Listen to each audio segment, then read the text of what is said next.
our team, as part of Broad and the larger EDMO network, has been involved in close monitoring of the elections integrity in the online sphere since actually almost a year.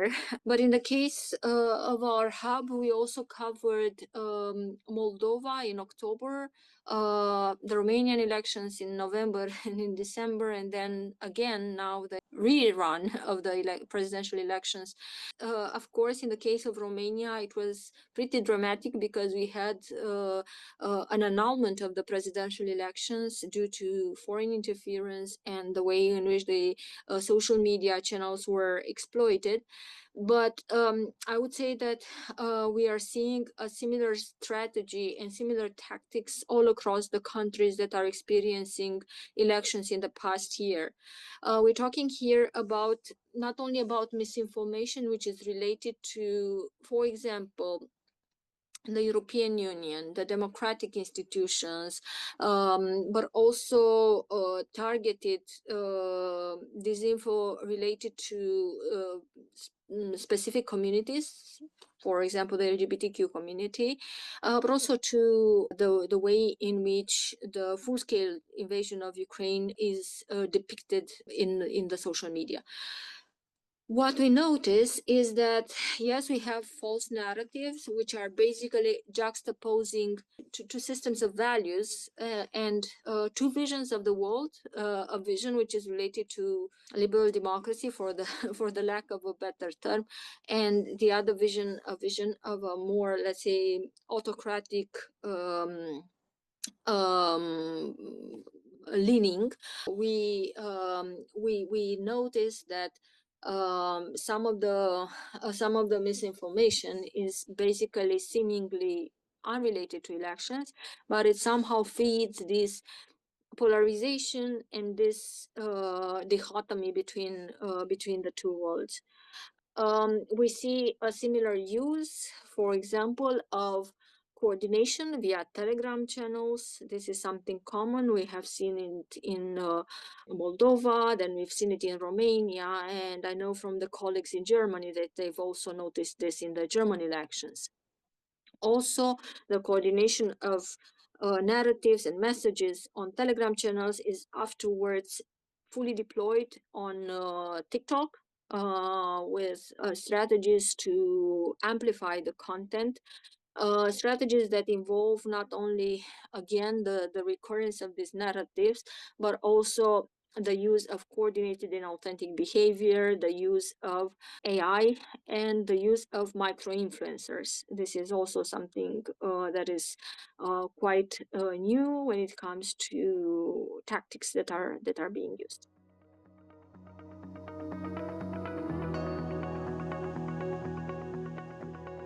Well, I think that the answer here is pretty straightforward and honest and obvious. The impact of the annulment of the first round was largely negative. It definitely highlighted, as you said, significant political instability, and in terms of regional repercussions as well, it also has some clear implications. The annulment was based, obviously, as we know, on the allegations of foreign interference and electoral irregularities, and served to kind of deepen the fragmentation within Romania. But it also created a conversation, let's say, here in Bulgaria, about where was the evidence provided to not only back up the claims of foreign interference and electoral irregularities, which it seems there was, but also back up the link between those campaigns and the actual voter behavior.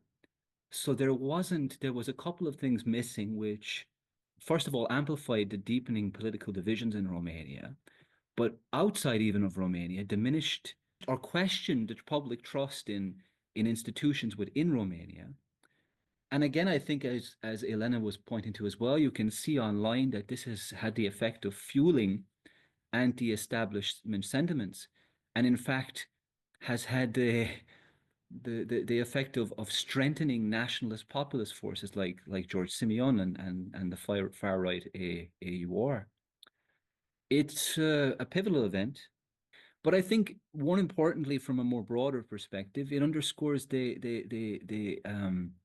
The regional implications, Romania's political in turmoil and even the vehicles of conveyance during the first round, TikTok in this case, that has the potential to embolden similar populist and nationalist movements elsewhere in the region, particularly Bulgaria, Poland, Moldova. The instability risks, in fact, weakening the EU-NATO front. It risks undermining regional stability and complicating Western strategic cohesion amid the ongoing geopolitical tensions and the ongoing information operations being carried out in Europe by adversarial nations such as Russia. So for me, overall, it was quite a destabilizing event, and the consequences of which I think will continue to unfold in the next few years. I think we're seeing kind of a very localized, manifestation of those consequences, which are very serious for Romania and its internal stability. But I think in principle, we also need to keep in mind that there are implications from this move for broader regional security and unity in Europe, because it actually facilitates the argument, especially when the evidence was not forthcoming to back up this, and there were questions around the timing in terms of the legalities of the timing of the annulment. Yeah, it emboldens and creates an ease for those who want to sell a narrative that your sovereignty is at risk if you're pro EU or if you're pro NATO, right? That you're basically the argument that they're dominating you rather than being an equal partner, which is absolutely joyful to the ears of people who want to spread such campaigns.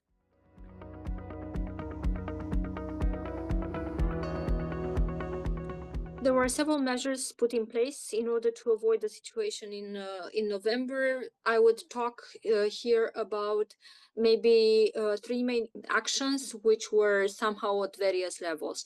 On the one hand, we had the legislative intervention in Romania, specifically an emergency ordinance through which additional powers and responsibilities were given to the electoral authorities in order to flag and further escalate issues related to online disinformation and issues related to the electoral campaign legislation directly to the social media platforms, to the VLOPs.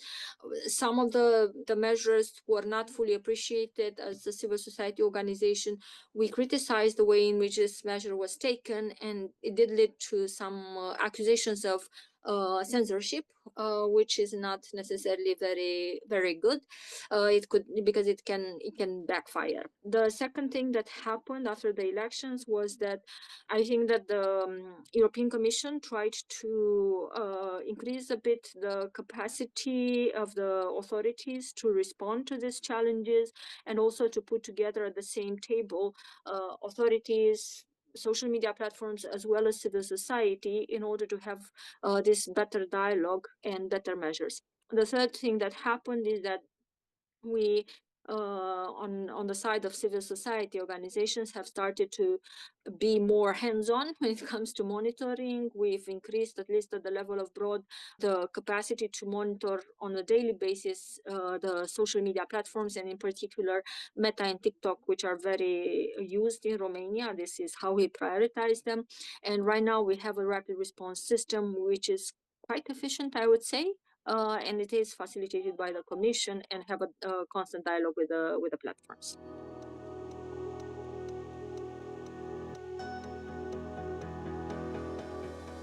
Well, I would say, I mean, just from my own perspective, I think what we will see is a reinforcement of the narratives which brought success to Georgiescu. These are the same narratives that we see in the region, kind of uniformly with some different variations, but hinging on this idea of sovereignty, identity, values being under threat, working at both the international meta level for those types of narratives, and then being locally contextualized to fit the particular situation. So I would expect that that type of discussion will continue, both in terms of organized disinformation campaigns And in terms of partisan rhetoric, I think it's an easy sell which mobilizes support for the nationalist populist forces that are seeking to make even greater inroads into the various governments around the region. As we see, Romania is kind of like one of the frontier examples of this right now. But yeah, I expect these narratives that have been around since the first round to maybe be repackaged and reused, but to continue pretty much along the same thematic avenues.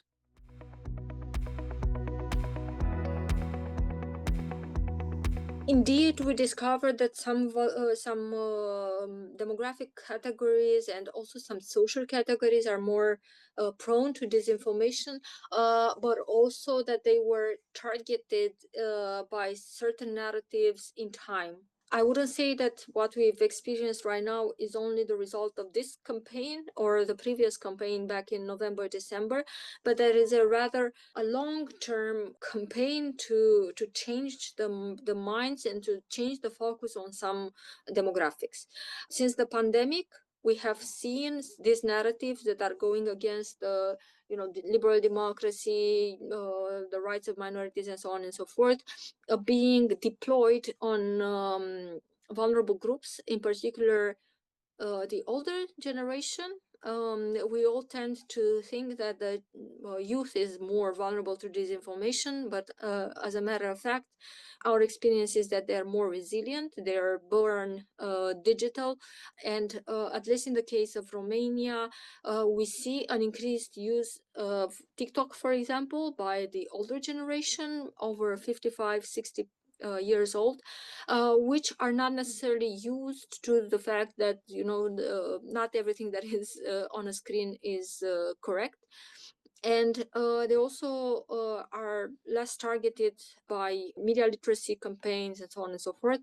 The second category I would say is pretty vulnerable is the women, which is it might seem quite weird, but there is, for example, an ongoing investigation into the micro targeting related to women and especially young mothers via let's say a more sophisticated narrative which is related to the anti-vaccinist narrative and anti-science view of the world, and also we see a more prone to more violent narratives category, which is made of usually younger boys and men. This is also part of a larger narrative, which is not necessarily only misinformation or disinformation. It's linked to, the toxic masculinity kind of a trend, and that is also a category which is also somehow used and targeted intensively now by political narratives.